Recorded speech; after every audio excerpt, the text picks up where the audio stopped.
जय माता दी। मेरे सभी प्यारे दोस्तों, मैं लक्ष्मी शर्मा बड़ों को चरण स्पर्श, छोटों को प्यार और बराबर वालों को दिल से नमस्कार करती हूँ।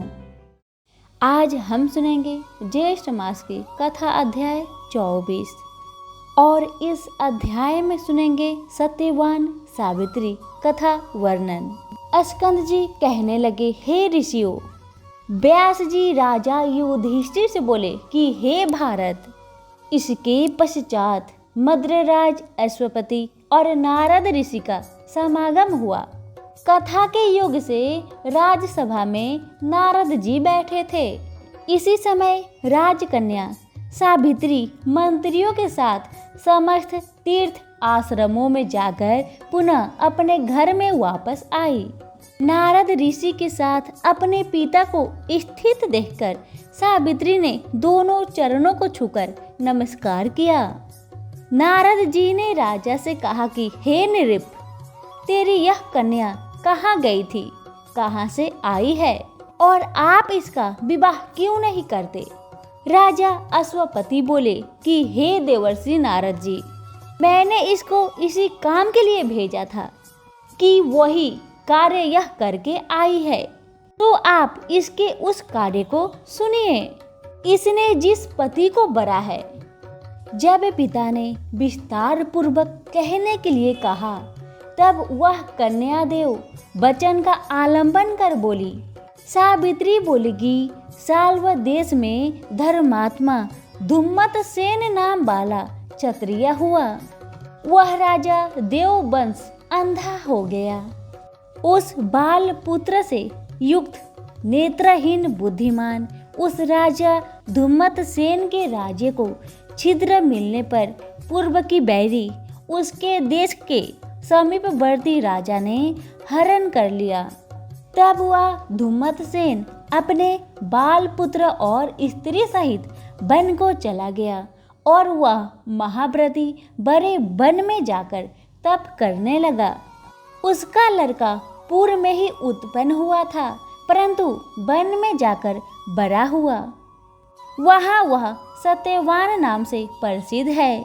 उसी को मैंने बरा है। नारद जी ने कहा, महान पाप किया है उसने बिना सोचे समझे गुण संपन्न सत्यवान को पति रूप में बर लिया है।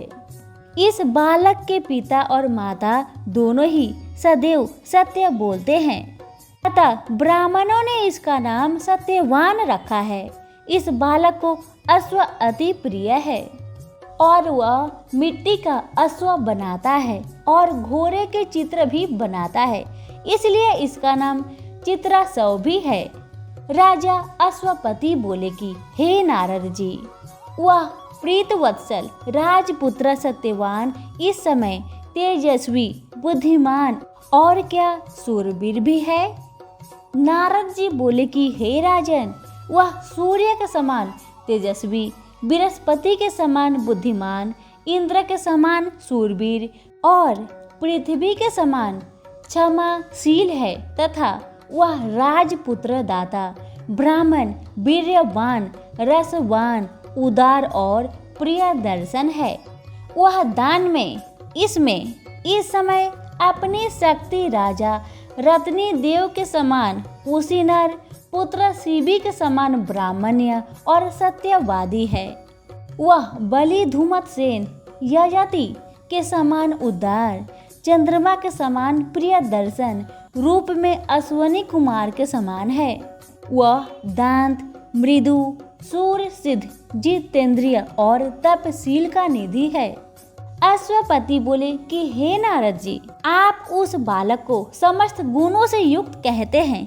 यदि उसमें कोई दोष हो तो वो भी आप मुझसे कहिए। नारद जी बोले कि हे राजन, उसके सब गुणों को दबा देने वाला एक ही दोष है और दूसरा कोई दोष नहीं, और वह दोष है कि वह क्षीण आयु सत्यवान आज से ठीक 1 वर्ष बाद अपना शरीर को त्याग देगा। नारद जी की बातें सुन राजा अश्वपति ने कहा कि हे सावित्री, हे सुभने, इधर आओ और दूसरे को बरने जाओ। उस सत्यवान में समस्त गुणों को दबाने वाला एक ही दोष है कि वह अल्प आयु है और वह बालक 1 वर्ष में देह त्याग देगा। ऐसा मुझे नारद जी ने कहा। अपने पिता की बात सुन सावित्री कहने लगी कि हे पिताजी, राजा लोग एक बार ही बोलते हैं और पंडित लोग भी एक बार ही बोलते हैं तथा कन्या एक बार ही बढ़ती है।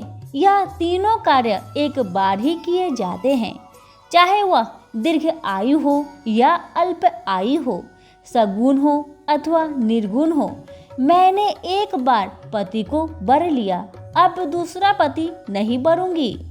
मन से कार्य निश्चित होने पर ही किया जाता है और वचन से कहा जाता है, इसके बाद ही कर्म किया जाता है। उसमें प्राणभूत मेरा मन है। हे तात, मेरे इस मानस विचार का ध्यान रखकर जो कर्तव्य हो वह करना चाहिए, सो ही आप कहिए। नारद जी बोले कि हे नर श्रेष्ठ, सत्यवान के विषय में सावित्री का विचार स्थिर है, जिसकी बुद्धि निश्चल रूप से दूसरे पुरुष में नहीं जाती, उसको किसी प्रकार से इस धर्म से पृथक नहीं किया जा सकता। इसलिए आपकी कन्या का विवाह सत्यवान के साथ कर देना ही मुझे उचित मालूम होता है।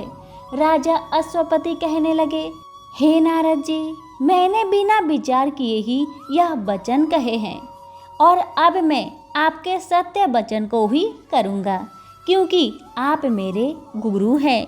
नारद जी बोले कि हे राजन, आपकी पुत्री का विवाह संबंध विघ्न रहित हो। ऐसा कहकर नारद जी उठकर स्वर्ग लोक को चले गए। तदंतर राजा अश्वपति ने भी अपनी कन्या का सब वैवाहिक कार्य किया। यहीं पर हमारी ज्येष्ठ महात्म्य सत्यवान सावित्री कथा वर्णन 24वां अध्याय समाप्त होती है। सभी बोले विष्णु भगवान की जय हो। धन्यवाद।